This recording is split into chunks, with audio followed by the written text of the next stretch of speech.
right, guys, today is You Be the Jury, and you've been doing a pretty good job defending your opinions in court.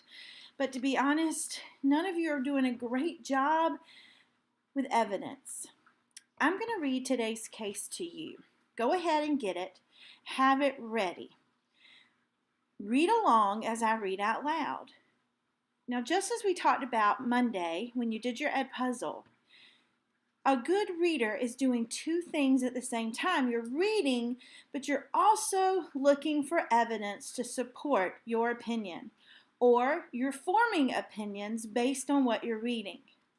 As we read this case, you need to find evidence in the text, also in the pictures, and you need to support your opinion with items and sentences from the text, as well as explanations from the clues.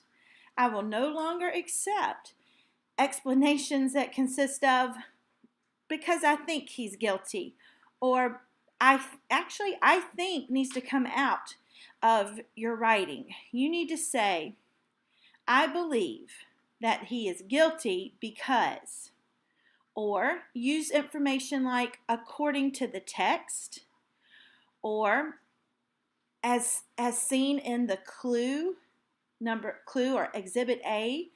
You're going to use these text evidence-based terms in your writing today, and this will be for a grade.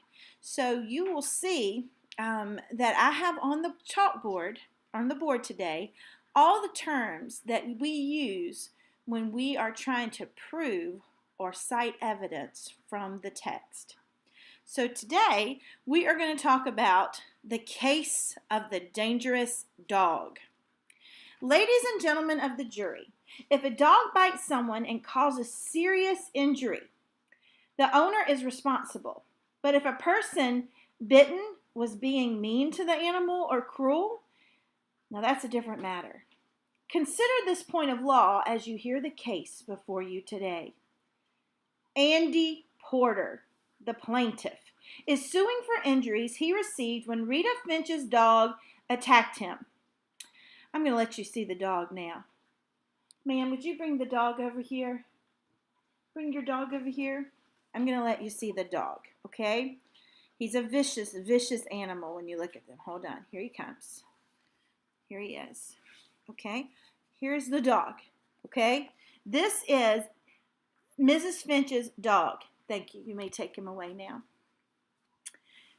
Miss Finch, the defendant, claims that her dog is harmless. It bit Andy because he hit the dog with a big stick. The plaintiff explains exactly what happened to the court. My name is Andy Porter. I'm a 9th grader at Eagle Rock High School. Every morning before class, I deliver newspapers to the people in Glen Cove section of town. One of the houses is 28 Glen Cove Lane, and that's where Miss Finch lives. About a week before I was bitten, Miss Finch began letting Piper, the dog's name, out to play in the front lawn. Piper is a large bulldog. Every morning when I delivered the newspaper, the dog would start snarling at me. He had a terrible bark, and it was frightening. I had to deliver the newspapers to keep my job, so I figured it was safer just to throw the paper on Miss Finch's lawn and just run. I didn't want to get close to Piper. On the morning of October 16th, when Andy Porter was delivering to the Finch's house, Andy claims Piper just attacked him. The dog leaped at Andy, biting him on his right arm. Andy Porter's arm was covered with blood. He flagged down a passing car, and he was driven right away to the hospital, to the emergency room. The wound required 10 stitches. Whew. When the boy returned home from the hospital, his mama took a picture of his injury. This is Exhibit A. I'm going to show you the picture of his injury now. Okay? Here it is. Look at it closely. All right.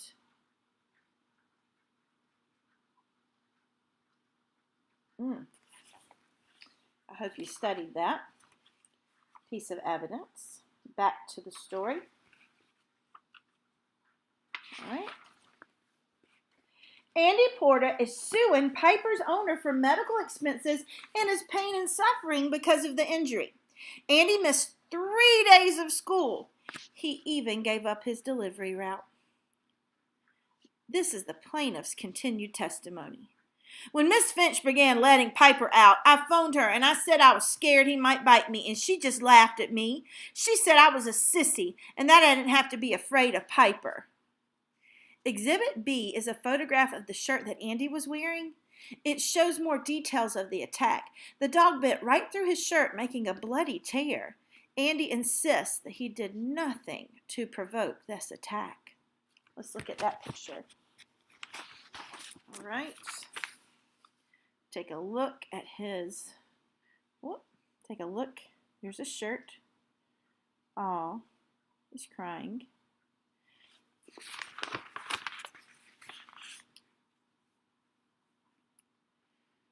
In Rita Finch's testimony to the court, she tells a whole different story. She admits that her dog bit the plaintiff, but she says that Piper is harmless. He attacks only if he has a reason. I'm going to quote you Mrs. Finch's testimony. First will be the question, then her answer. Question: has your dog ever bitten a person before? No, never. He's very well trained. Why, I've even gave him lessons at the Rough and Tough Doggy School. Question: if a burglar broke into your house, do you think Piper would attack? Of course. My dog isn't that timid. The school taught Piper how to be a good watchdog. Did you see the attack against Andy Porter? Sure I did, but he made my dog do it. The boy swung at Piper with a big stick. Piper was only protecting himself. Question: how do you know?